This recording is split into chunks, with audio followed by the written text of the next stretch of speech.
Amateur's English Country and English Book Cherry. Today, Sam, Marvin Redpost Class President, and we come to Dirty Bertie, Chapter 8, and the end of Chapter 9. And one more time, so starting about it, some Dirty Bertie chocolate story, and we're going to Dirty Bertie, Chapter 3, and the end of Chapter 4, okay? It's very, very long. And are you ready for these two books and two stories? Here we go. First, we can read Marvin Redpost Class President. Chapter 8. The president laughed. The television crew laughed. Mr. and Miss Crabtree returned his principal's office. Well, said Mrs. North, that was all she said. Everyone waited for her to say more. Well, well, well, said Mrs. North. She walked from the end of the room and another and back again. Marvin's head was spinning. He couldn't wait to go home and tell his parents that President had thought might be president someday. You guys are terrific, Mrs. North said last. I've never been so proud. Was I a good citizen? Said Clarence. Yes, Clarence, you are, said Mrs. North. You all were. Did we or no marble? Said Gina. When the children were good, Mrs. North put out a marble in the drawer in her desk.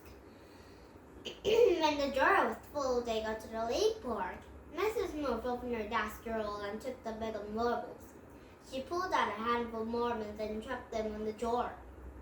Plop, ploppity, ploppity, plop. Let's go to the lake park, she said. Everyone cheered on the way in the park. Marvin spoke to Casey. Thanks for helping me on a math problem. I knew you knew it, said Casey. Your brain was just stuck. Marvin smiled. He thought Casey was a good citizen. If Casey hadn't helped him, then he never got a problem right. Then the president was happy told him might be a president someday. He decided when he go to the presidency would ask Casey vice president. Just so long. That's nobody tried like her, and he wondered if would still have a ponytail stuck out over the side of her head. Oh, so it'll be more good when the hair was stuck out of side. And Marvin realized to helping. And Casey happy then was help Marvin, so Marvin will be like her. Wow, very romantic story. And Snore come over beside him. Lake Park on Thursday, can you believe it? Usually they go to the lake park on Fridays. Marvin couldn't even remember what day it is anymore. Hey, you guys want to come over to my house after school? Said Nick. Sure, said Snore. How about you, Marvin?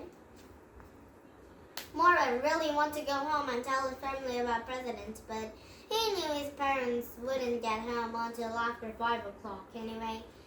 And they both worked. Sure, okay, he said. He scrambled, he caught his balance, and he looked down at feet, a strange feeling as his feet was trying to tell him something.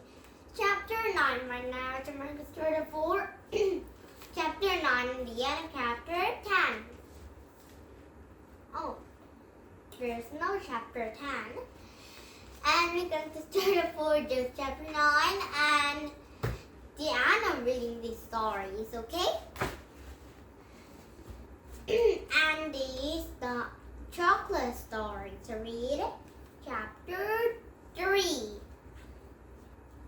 Dring! The bell was rang for his lunch break. Bertie stood out of class and flew on the corner. He was only at a minute to carry these messages because the teacher is alive. He squeaked to hell the scared from me peeped around the door. No one said a rat. Now, where Miss Spoot was hot a giant chocolate egg. He got down on all fours and looked under a coffee table. No look, nothing behind the curtains. His eyes fell on the cardboard. Mr. Dolphin. Uncle, there it was. And Bertie grabbed the monster egg. Now he ate that R. Bertie groaned, and his asthma was getting some scales. Suddenly, he heard voices in the corner. Help! And Miss Big caught him in the scare room and she bursted. Bertie couldn't around for something to hide, but where? Oh, and I'll be very, very scared like that. There is only one coffee table, a tight fit, but it's maybe the squidge on the map. The door was open. Wow, the big, ginormous Easter egg was in here. The room filled up. The teacher still lay squished. And under the table, not darn to brave, and his horror was full, trapped in the room and killer. Jumbo, so you could see the Mr. Mickey Johnny shoes.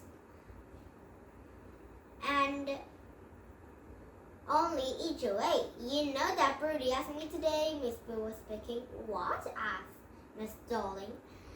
He asked me if I will to taunt. Miss Darling wiggled. That boy, tee will be deaf for me, snored Miss Boo. Sometimes he collides in another plant. Sometimes I wish he did, said Mr. Winky. Bertie almost blanked his head. All teachers talk about when they're gone alone. Didn't have their homework to discuss? Munch, munch. Bertie groaned. They were eating the sandwiches. Who could smell trees and Pinky? Their throat up there had bright something to eat. Then he remembered he had a chocolate egg, but there was no way he could touch that. It was a prize for his school fair. Miss Foot was blowing a fuss, on another hand, it's got chocolate. And they're going to marry it. Who's going to miss a teeny weeny piece? Slowly. Bertie started an egg from his box and he peeled a golden paper of a broken up piece. Snap! And he held it back. Luckily, the teacher was too busy to hang it here. And Bertie shoved the chocolate into his mouth. It was the sweetest, most chocolate he'd ever tasted. Wow, oh, it looked very yummy, but what about the parade? And the school? Hard in the school, he had lots of paration and lots of yummy or clean things to buy or sale. But this giant chocolate Easter egg is very good for the parade. Did anyone see my glass keys? Said Mr. Winky again, and Bertie looked about. His feet was blue. Glass case. Oh. Maybe he's pulling on the floor? So is Miss Darling, and Bertie turned a cold. And Mrs. Winky bent down and looked. He saw him under the table and something has passed. He gave him the class's case a kick. He stood out of and under the table. A moment later, he reached down. And so we'll find it, said Mr. Winky. And Bertie breathed out. It was all close. And now more chocolate was claimed as nervous. And his lunch all gone. Bertie, his neck arched from lying a scratch under the table. His hands were sweating. Only the chocolate kept him going. Long as the bell rang. Bertie waited until the coroner's teacher had gone and carried out. There wasn't time to weigh his egg now. He had to put it back and return to his class. He looked around and gets up. Yikes, his scoffed head egg, and he had grumbled without even knowing. What was he going to do? And now, chapter 4 right now. And tomorrow is ready for chapter 4. And the end of reading the chocolate story. And it cannot read. some another story in the Dirty Bertie book. Okay, and now did it have fun? You're English culture. Come back with some better books and you're buying book to goodbye to. It's Dirty Bertie dinosaur story. Chocolate story. We'll see tomorrow. And some of the kind of Dirty Bertie and Dirty Bertie's lots of friends that we see tomorrow. And some of the kind of Dirty Bertie's lots of teacher we see tomorrow. And very, very, very, very sweet and ginormous, super big Easter egg we see tomorrow, okay? And these Marvin Redpost Class will see tomorrow again. And these two books and two stories by today and see tomorrow, okay? And thank you for listening to my YouTube and don't forget to subscribe to my YouTube and bye.